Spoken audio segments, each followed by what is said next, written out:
New tips video around Silverstone. It's the new version, new and laser scan to iRacing, and it's the updated Arena Grand Prix layout, which is, I found my love again for Silverstone. And this car track combo was insane with the Formula 3 around the whole circuit. We're going to use a lap happily donated by Graham Carroll because he set an insane lap time.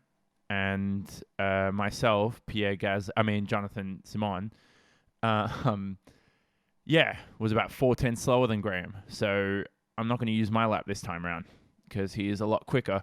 And the thing with this circuit is I actually haven't raced at Silverstone. I've done some laps here and there, but I've never raced here since 2014. And back in 2014, I loved the track, and that was when I did a FSR. So when we raced there in, I think I did a World Championship race there and the GP2 series, like the league below the World Championship. I did a race there as well, and I absolutely loved it around here. And I think I found Silverstone jumping back into my top 3 favorite tracks after I've raced around there this week. Well, not actually race, but just tested around there. I didn't get a chance to do an official series race, but it's a lovely circuit, and iRacing's done a brilliant job on this. The thing with this layout is there are only, you can study about 8-9 years of Formula 1 laps around here, all the way since 2010 when they moved to this version. And the trick I have is for anyone who's new to sim racing, and this worked out for me when I was first getting into sim racing and I had no clue what to do with setups, is if you're driving a Formula 1 car around here, let's say it's a 2012 F1 car, go and search up the 2012 pole lap around here, and then, or something like that. I think it was raining that year, but find a dry pole lap, search up the gearing of the pole lap, and then you can match your gearing to the pole position lap, and you can find out what downforce package you need to match the speeds that they had. Obviously weather and grip dependent, but it's a good rough baseline for you if you have no clue what to do with setups. I think when you get to my stage now, like, you sort of know how to gear a car properly, but that's a good way to start off with a baseline, because some people will come in and their car's nowhere near maxing out, or it's the complete opposite, where they're maxing out halfway down the straight and they don't know what to do, and they're getting worried with setup. So that's a nice little nifty trick that I found that helped out. And as usual, the full lap, Graham's full lap, will be available at the end of the video. So if you want to watch that first and then go through all this analysis, just flick through to the end and then come back to whatever point we are at now. And then we can go through the lap. So, firstly, I think tire pressures, depending on what you start with, and I'm not going to give any setup secrets, but I think by the second or third lap on race starting tire pressures, you should reach the optimum pressure range. So that's why if you're setting a qualifying time and you want to do it on your first lap where the most grip is available on the rubber, obviously, before it wears out, is you might want to up your tire pressures up, maybe 2 or 3 clicks. But obviously that's not sustainable for the race because they'll be running too high for the entirety of the event. So that's an option for you. To begin the lap, we're going to head through the final couple of corners. The quickest way through here to begin a lap is not to take it like you're pushing. It's to actually slow yourself down here on the entrance to Vale, and then from here it's full throttle all the way down, even through club. So you're really sacrificing the entry here because this is not part of your lap, so who cares? And now this is all completely full throttle. So this is a 1 minute 48.2 by Graham, and demoralized me because I could only set a 48.6. So whatever. Red Bull Racing Esports driver for you.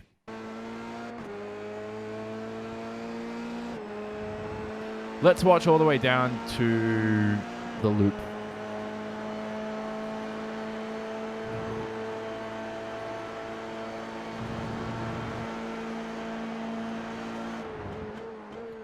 So I want to separate the village, the loop, Aintree. I want to separate this whole section away from the start. Quick point of note.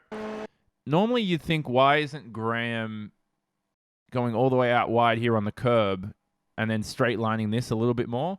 There's so many bumps out there on the curb, and you actually lose time because the car's bottoming out and there's not enough tire contact patch with the ground, a whole lot of other factors. So Graham takes a perfect line, hugs the curb, doesn't touch the anti-cuts. And then through this next section, you might think this is not a section, but Graham hugs the curb here on the inside because he's trying to cover minimum distance around the track. You think about a 400-meter runner starting on the inside compared to the outside runner. That's why the inside runner starts, all the way behind compared to the outside runner, because they're covering less distance. And that's what Graham's doing right now. I think in hotter conditions, you might want to actually sort of open up the corner a little bit more, but I'm talking 200ths of a second here if you get this section wrong. So could make or break your lap. You never know. But heading into, let's watch Village all the way to Aintree, to the exit.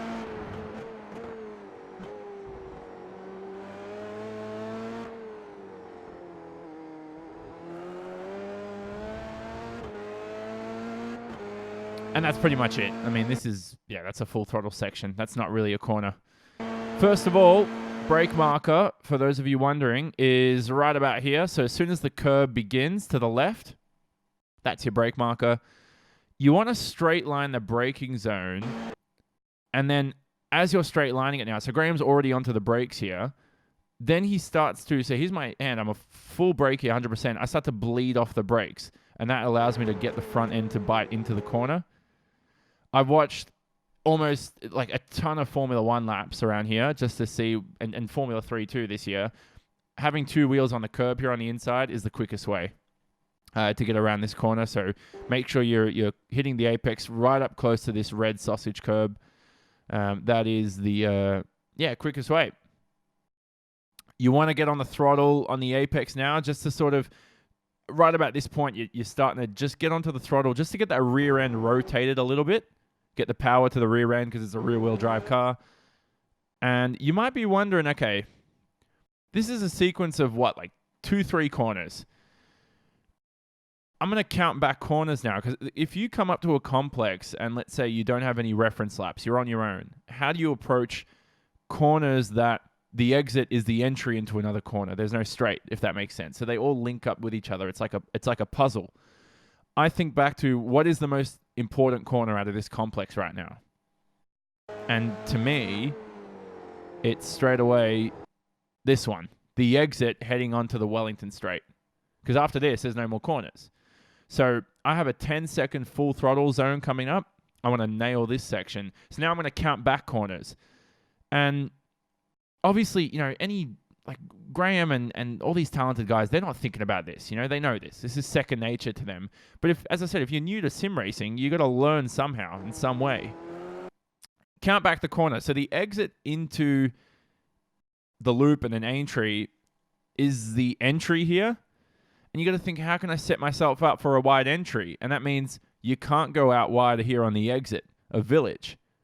So that's the way I'm approaching this section is, I'm not going to go out too wide.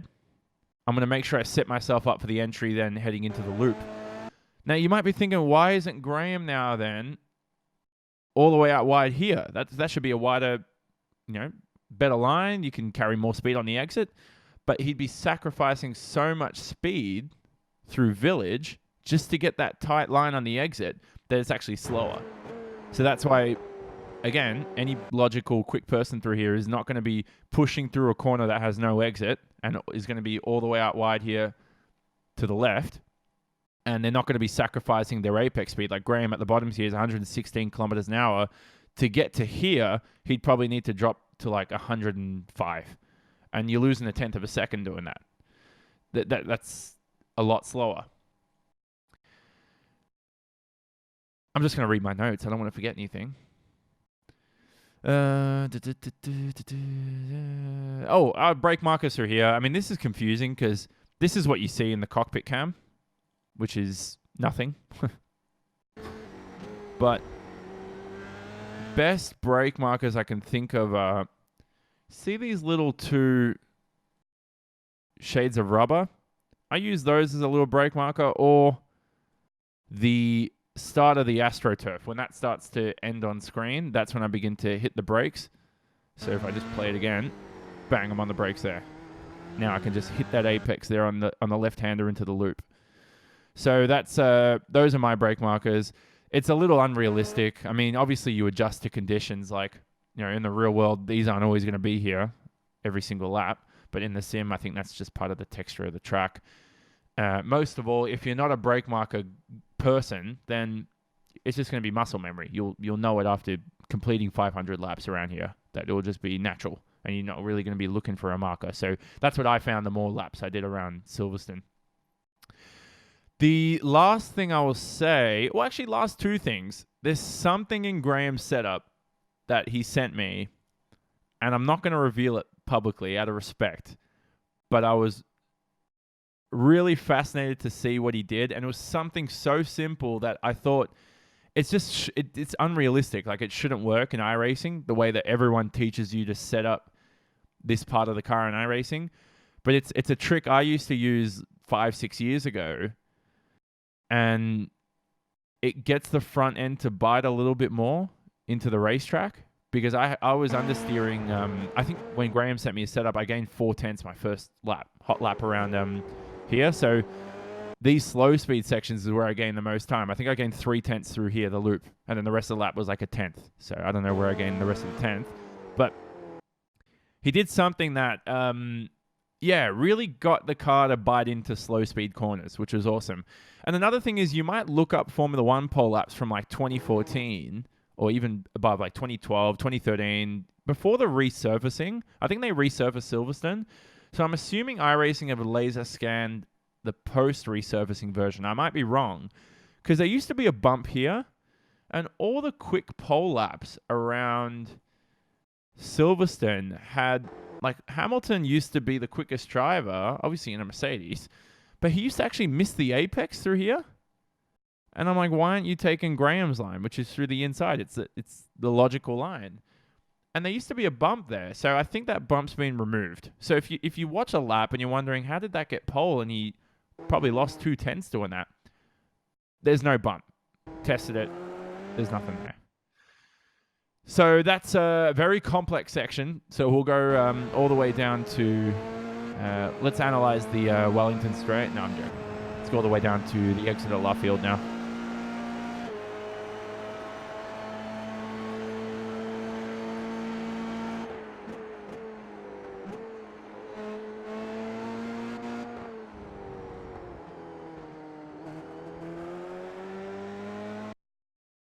So gears through here are important. You're all the way, obviously, up into 6th gear to begin the section. This is Brooklyn's now, the left-hander. There are varying lines for this corner. Very different lines. Graham takes, I think, one of the good lines I'd recommend out of the 3. If I can get to... I'll try chopper cam. No, let's go blimp. All right, that'll have to do. Graham's line, as you saw, was a nice little... This is going to be tough to trace. Was a nice little gradual curve, late apex right there, and then exited. I've seen this blue line, a tighter line, which I tried, and I don't think it's quicker because it stuffs you up. You don't carry as much speed. It really... it's just not as quick, I found. It could be quicker for you, so test it out. And then my line, which I'll discuss, is a little weird, but I'll begin on the curb and then point it here and then get that late apex, something like that. And I'll explain it in the chase cam. But that's my pink line, which I thought was quickest for me. I think if I change my setup, I haven't done many laps using Graham's setup, but I think I'd change to his line, knowing that the front end just bites a little bit better in his setup. My line is I would go out onto... So his right wheels are there. Oh, geez, let's get rid of that color. His right wheels are there. I get my right wheels all the way out to the curb. And then I basically start pointing it to the apex and brake in a straight line, if that makes sense. So I turn, brake, and I make sure it's straight as I'm braking. I don't want to be turning as I'm braking because this car does not like it. Again, my line or Graham's line, I think, are the best. I don't think hugging the inside here is good because this is the apex of the corner. that second anti-cut strip, that is the point of the corner that you want to hit. These guys who have their wheels over here, it's just bumpy out there. It's too tight of an entry. It's just not as smooth, and you're not setting yourself up for the entry of Luffield. Because remember, this section now, it's a corner that goes into another corner. The corner you're focusing on now is the exit of Luffield here. And that's going to be a run onto the next straight for 12 seconds of full throttle action. Again, focus on Brooklands now. You're going to sacrifice the exit so you get a good entry into Luffield, so you get a good exit out of Luffield. That's the critical point. I've seen a lot of drivers spin here during practice sessions, and the way to avoid that is you're on the brakes, obviously, and if you find that the rear end's stepping out, you need to bleed off the brakes a little bit more gradually. If you go front ends here, all the weight shifted to the front as you brake, and you just let go of the brakes, you're just losing that balance of the car, and then the rear end will step out, and you'll end up into the gravel to the right. So it's very similar, but it's not the same as lift-off oversteer. So if you're in like a NASCAR stock car, you're at like a speedway, like I don't know, California, and you're not really using the brakes. You're just on the throttle at that racetrack, and you have to bleed off the throttle in the corners. When you're on the throttle, all the weight shifts to the rear. If you just let go of the throttle and do that, the rear end's going to step out, and you're going to crash. So you have to do it a little bit more gradually. And that's a critical point I've seen through this corner. And you see it in Formula One too, in real life. They all suffer with that if they bleed off the brakes or the throttle too quickly. Sometimes throttle inputs and brake inputs are a better balancer of a car than steering, ironically, is your feet, not how you're turning. So that's the way you got to handle that.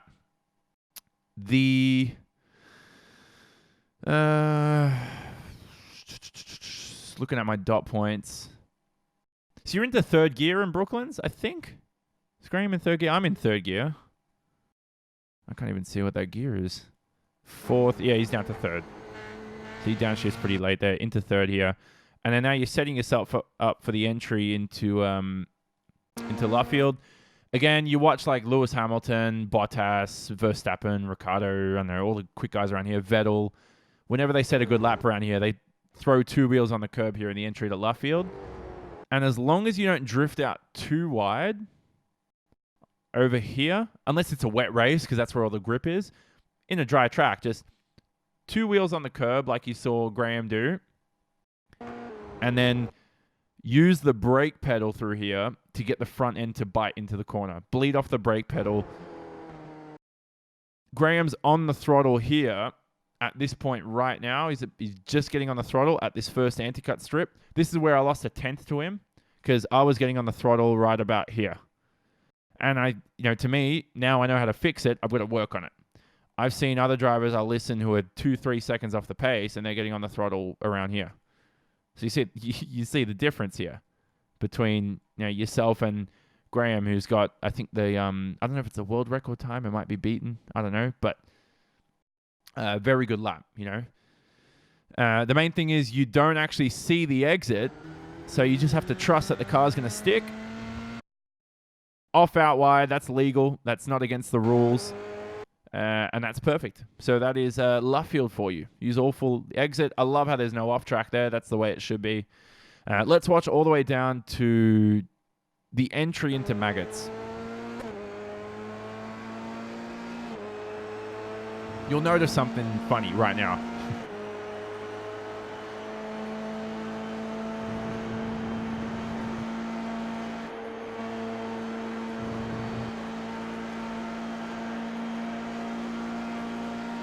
All right, I'm going to pause it there. By the way, my water just splashed in my face. I don't know if you saw that, but God.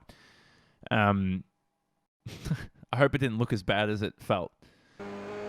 Funny thing is, I don't know why this is not an off-track, but you might as well do it, Take a shorter distance around here. Remember our 400-meter runners? Same thing. Shorter distance. And all the way to Cops. I'm going to be a bit critical here to Graham, and when I was watching, when I was racing against Bono Huss, Morgan Morand, all these world's best guys back in the day, they would set their laps and their left wheels would be all the way out here on the edge. And you watch it in the real world. Like, watch Max Verstappen around the Hungaroring a couple of weeks ago. He's basically risking it, but he's precise and he's confident in not spinning out. He's all the way out here to the left. So I think Graham here, when I watch this lap back, he could have been in the 48 ones because this is a .222. I think he lost like a couple hundreds through cops. And I know he might say, oh, it's, the car's going to stick. There's a lot of grip. But I think you can carry a bit more speed because even here he misses the apex a little bit. You want to be hitting that second anti-cut strip. That's the apex. So again, I feel like he's left a 100th of a second here, which is almost nothing. But, it all totals up at the end of the day. If you, this is full throttle. And depending on your downforce levels and the weather and the grip available and temperatures and everything, if you do end up having to lift off, there's no breakthrough here. It's just lift off just a little bit. Don't lift off to 0. Just lift up to about 80, back again, just to get that front end to bite just a little bit more. If you do end up going out wide, quickly turn back in as quick as you can. That's the best way to avoid an off track. Otherwise, if you drift out a little bit more to the left, your lap's done. Maggots, Beckett's, Chapel. One of the funnest sections in all the motorsports. Let's watch it.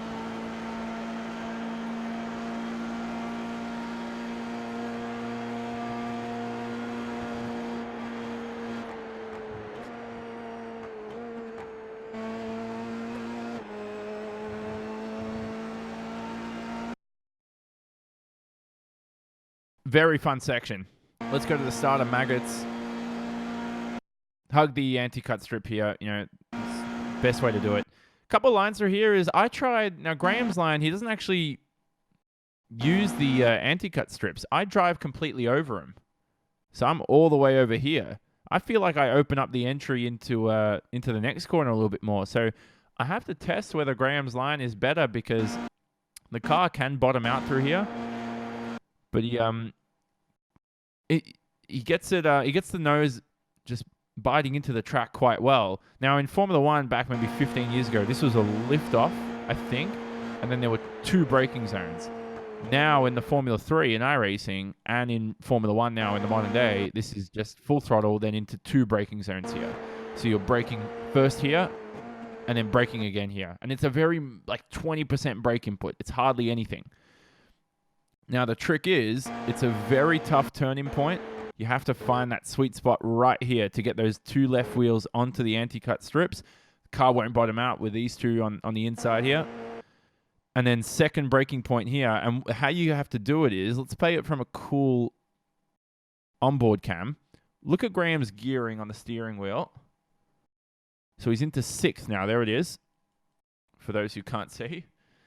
And watch when he downshifts to 5th. So this car has like a little safety-ometer where you can't aggressively downshift unless you're really on the brakes. So he's on the brakes now, and he's slowed the car down enough into a safe rev range. You can see only 1 light on the steering wheel here, where he's going to be able to downshift to 5th, which is important. And then that saves him into this. Now he's on the brakes once again. It saves him now by only making 1 downshift, not 2. And it makes the complex a little bit more smoother and it's more manageable as a driver. Downshifting into 4th right there. So perfect by him. Doesn't use these anti-cut strips. It's too tight of a line heading into Chapel. So you want to get the line that Graham is doing right now. And basically the apex is this first or second anti-cut strip. I think he goes a little bit tight. If you can get... just as Graham has that right front wheel right on this second anti-cut strip, that's the perfect apex right there. I swear this is not an off-track because at this section, you will get a huge slowdown or it's a clean lap. It's not in between. There's no just off-track and you continue. So Graham didn't slow down, so I assume this is completely legal. But if you do end up accidentally going a bit too wide here, make sure, just to be safe, that you quickly steer back in here and then go left, if that makes sense. And that's the best way to avoid a slowdown at Chapel. And Graham nails the lap there. So stay to the left here on the exit. Don't need to go out wide. The car's got a lot of grip. So let's watch all the way to Stowe now. Almost about to end the lap.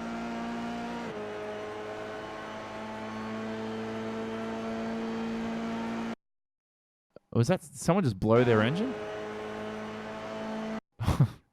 Who's that? Christoph Fuchs.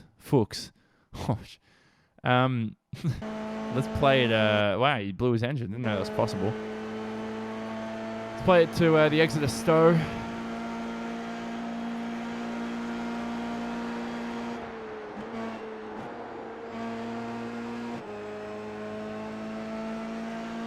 So let me just tell you something. Stowe is one of my top 3 favorite corners in all of motorsport. It might actually be my favorite corner in motorsport. It is so fun. Up to, Graham's running a bit of downforce here. It's up to 242 kilometers an hour. I've seen some people run low downforce. We'll get to like 248 with no slipstream. It's just not quicker around the entire lap. And when you're Graham Carroll and you're winning every race that you participate in, you're not really overtaking anyone. So there's no point, running too much downforce.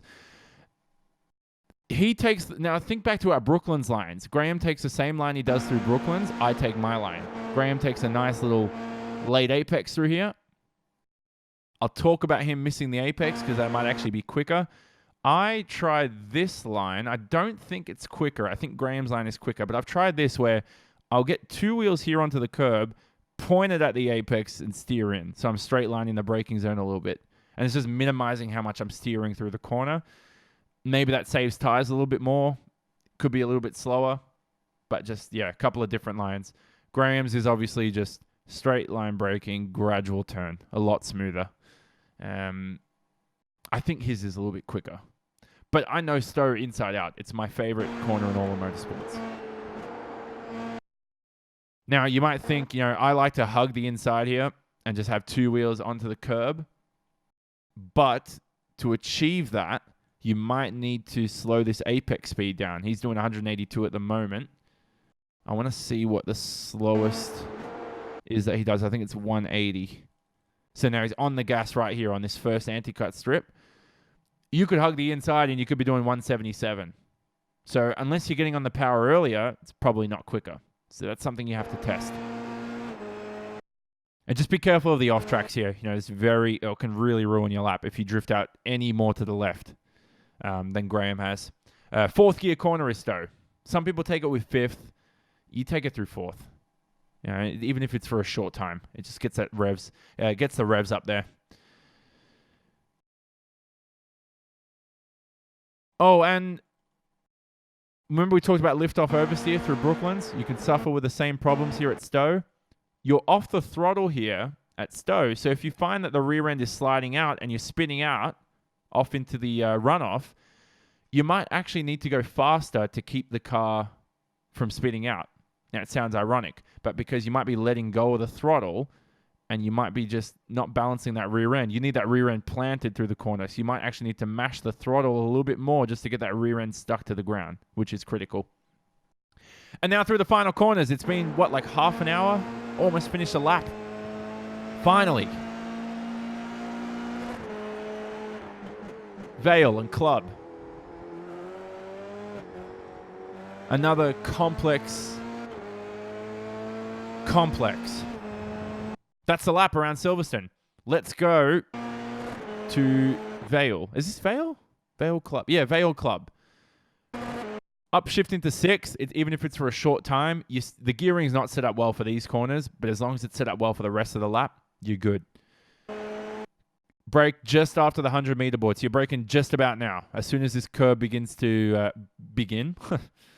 And you're downshifting to 2nd. Just trying to remember. Straight line of braking zone. Perfect through the apexes, Graham. I mean, you can't get any closer. Oh, actually, you can, mate. Come on, Graham.